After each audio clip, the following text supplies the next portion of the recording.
행복한 정식기도 시간입니다. 오늘의 제목은 낮은 곳에서 시작해라, 또 작은 것에서 시작해라 하는 이야기입니다. 많은 사람들은 진실하지 못한 거예요. 자기 자신을 다 발견하지 못하고, 그러나 하나님은 우리를 이 시대에서 그리스도 예수 안에서 나를 발견하기를 원하시고, 그리고 예수의 뜻을 가지고 이 땅을 살리는 하나님의 사람으로 만들어 가시려고 하는 겁니다. 우리의 과장이나 우리의 가지고 있는 것을 주님은 절대 원하지 않습니다. 그것을 버리라고 하는 거예요.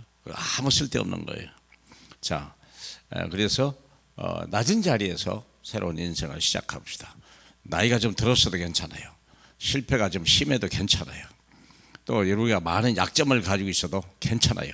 예수 안에 있으면 우리는 완전한 자입니다. 그래서 세상의 눈으로 나를 보지 말고 영적인 눈으로, 그리스도의 눈으로 나를 보시길 바랍니다. 하나님의 말씀은 예레미야 17장 5절로부터 8절까지입니다. 여호와께서 이같이 말씀하시니라. 무릇 사람을 믿으며 육신으로 그의 힘을 삼고 마음이 여호와에게서 떠난 그 사람은 저주를 받을 것이라. 그는 사막의 떨기나무 같아서 좋은 일로 오는 것을 보지 못하고 광야 간조한 곳, 건건한 땅, 사람이 살지 않는 땅에 살리라.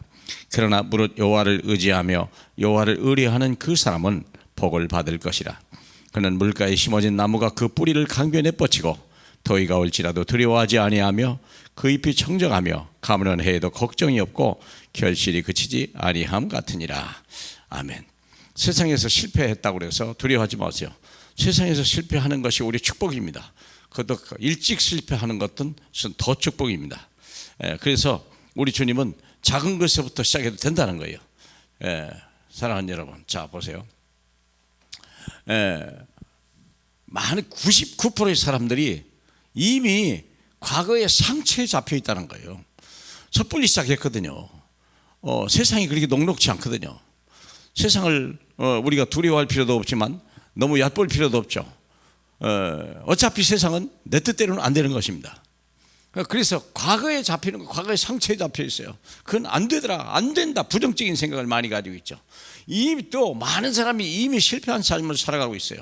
되고 성공한 것 같아도 불안하기 짝이 없는 거예요. 언제 무너질지 모르는 불안감이 있는 거죠. 그리고 생각이 이미 부정적이고 굉장히 비판적이라는 거예요. 뭔가 긍정적인 미래를 갖고 있지 않습니다. 그런 인생은요, 불행한 거예요. 두 번째, 우리가 영적 9%의 사람들이 좀 강한 자라고 하는 사람들이 네피림 전략을 가지고 2, 3, 7 나라를 장악하고 있어요.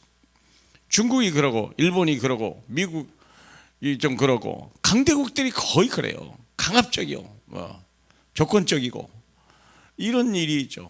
정치 사상을 가진 사람도 마찬가지예요. 잘못하거나 시인하거나 그런 법이 없어요. 자기를 인정하는 법이 없어요. 그저 강하면 되는 줄 알고, 저걸 이기면 되는 줄 알고, 지금 얼마나 착각하고 있는지 생각해 보세요. 여기 여호와께서 이같이 말씀하시되 사람을 믿으며 육신으로 그 힘을 삼고 마음이 여호와에게서 떠난 그 사람은 저주를 받을지어다. 무슨 말이 필요하겠습니까? 하나님 앞에 선데 세상은 우리 것이 아닙니다. 하나님의 것입니다. 우린 잠시 빌려 살다가 가는 거예요. 그렇지 않습니까? 여기는 성공하려고 오는 게 아니에요. 여기는 하나님의 뜻을 이루려고 사는 거예요. 우리는 하나님의 피조물 아닙니까? 근데 우리가 하나님이 아닌 다른 힘을 가지고 세상을 이기려고 하고 가짜 치유를 하는 것이 얼마나 많은지요. 여러 가지 명상이라든지 이런 부분들이 얼마나 많은지요. 다른 것 아닌 어떤 너무 세상적인 거 가지고 잠시 잠깐 치유는 될지 모르겠지만 진정한 치유는 아니죠. 그리고 가짜 서밋이요. 다 헛된 사람들이요. 밑구멍이 다 열려 있으면서 곧 멸망할 사람인데도 불구하고 지금 좀 잘 보이고 떳떳하고 그래 보입니까? 가짜 서밋이에요. 이 시대는요, 진짜 치유를 갖고 진짜 서밋을 찾고 있는 거예요. 하나님도 그리야 하십니다. 그러면 진짜 서밋이 누굴까요?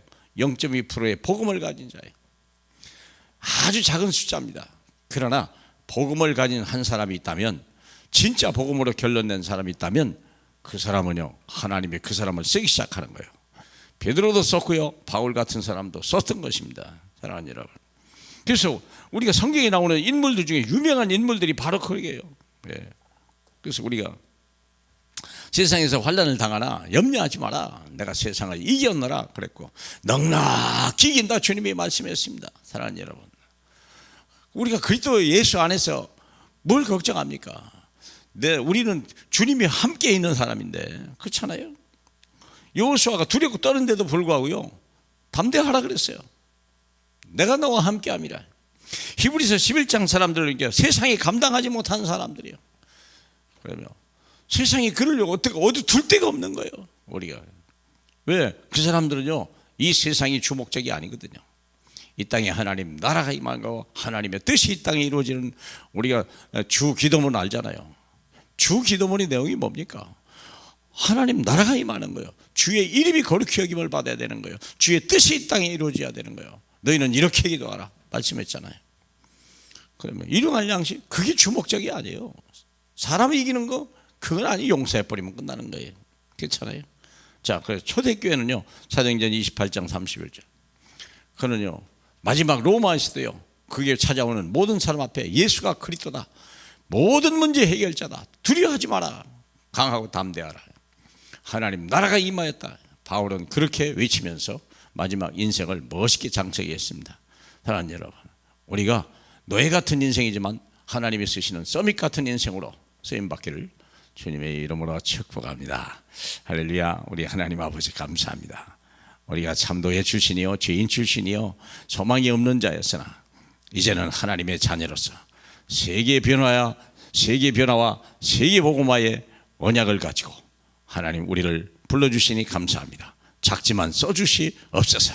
바울같이 써주시고 베드로같이 써주시고 우리 하나님 이 시대에 디모데같이 써주시옵소서. 축복하시는 예수님 이름으로 기도합니다. 아멘.